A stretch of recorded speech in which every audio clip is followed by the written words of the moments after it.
keeps intermittently shutting out. I've already checked all the wiring behind the outlets and proved that it wasn't a wiring short there. Pretty sure that it's the breaker, and it's this bottom breaker here, and it intermittently goes out on days with high humidity, so I'm going to be changing out this breaker here. Fortunately, it's going to make us lose some light once I pull it out.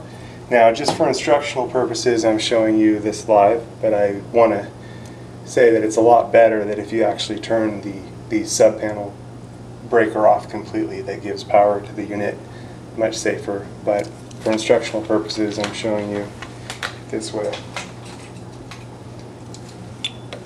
This is my what's called a dead man stick or non-contact voltage detector, showing that we have power here. Now this particular panel has been caulked on, so I'm going to need to slice it all the way around and try to not damage my wall material as much as possible.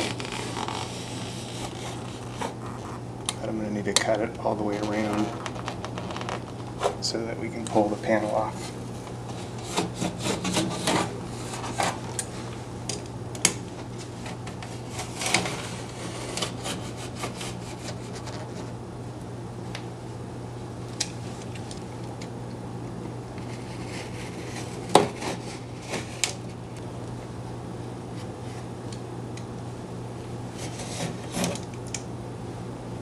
Okay.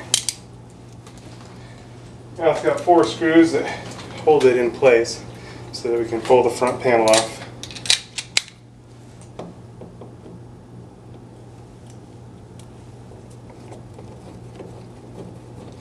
These can be a little tricky getting back in there, but it must be done.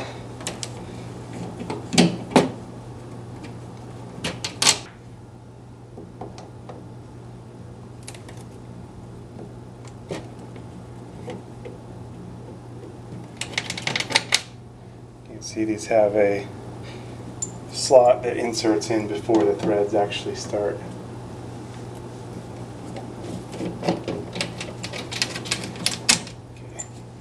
Now we can remove the front panel, and that will expose the wiring below. Try to do this gently just in case any of the caulking wasn't cut through. Okay, now is all our live wires. This is where our power comes in. 2 sides of hot and hot. This is the neutral bus bar, and down here is the ground wire setup. Now we're going to be replacing the breaker here. It just pops off like so. Okay.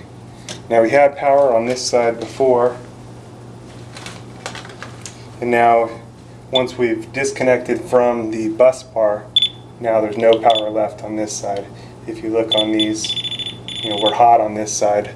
Once we've disconnected the breaker, we're no longer hot on that side. So now we can change the breaker. And you always want to match up your same size breaker. This is a 15 amp twin pole breaker. This is split. It's got 2 15 amp circuits on it. So now I'm going to loosen both of these 2 wires. And this is just common screws that allow us to slide it out.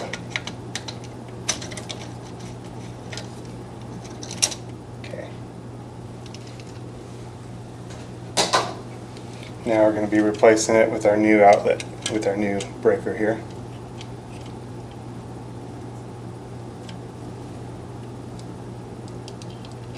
Top one just slides into there like so, and tighten it down against the deal there.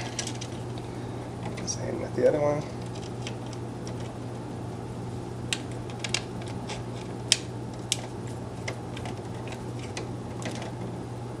It down. Now the back legs link into the back leg on the panel.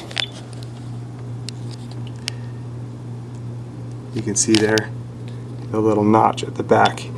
We link those in and then rotate it into place and press it up into place.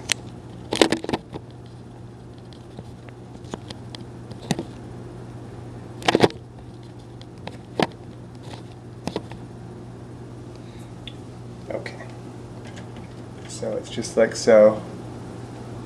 And I'll line it up just underneath the top breaker and press it into place. Okay, once we're in place, we can reset our breakers. And there we go. Now we have power. And we go check the circuit that was giving me trouble. Here's the circuit that was giving me trouble. It was shutting out the lights as well as the fan on the same circuit. And so now everything's working like it should. Got an occupancy sensor here and on a timer. Goes out, kind of energy savings deal. And anyway, everything's working like it should. Fan light, kitchen light.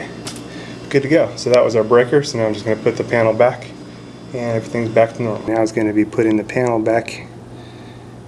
cover back on. And I'm just going to carefully kind of push this back in like so. I wanted to show you these while we still got it off so that you can see how these screws actually anchor in like so.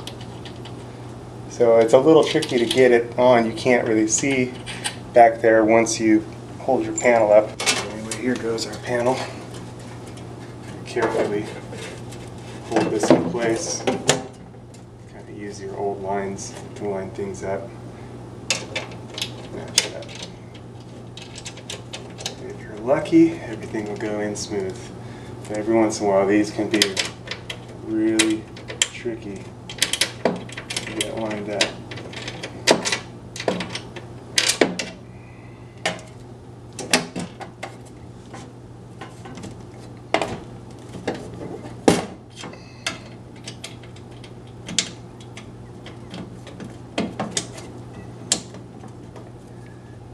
Found the one up there. Yeah. Okay. Now the bottom ones.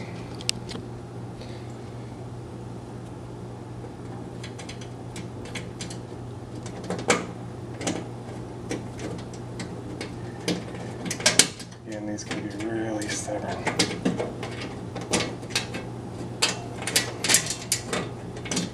Okay, try this side first.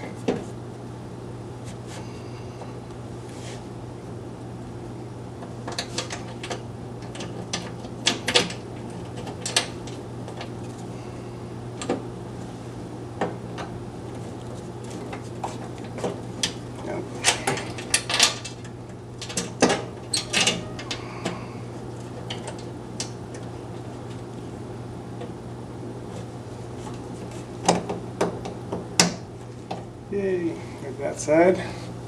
One side to go here.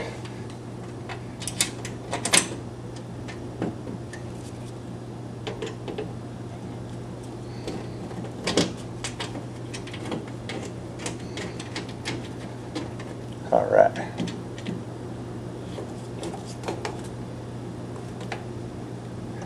I got away easy that time. These went on without any trouble. So now I'm going to tighten the rest of them down.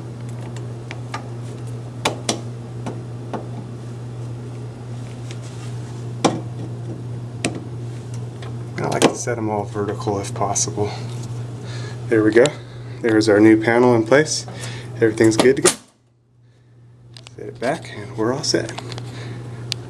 Maybe a tiny bit of little cleanup here, clean up these edges, but back in business. Again, you always want to replace a breaker of the same size, the same foot pattern, same width, same amperage. This is a 15 amp twin pole breaker.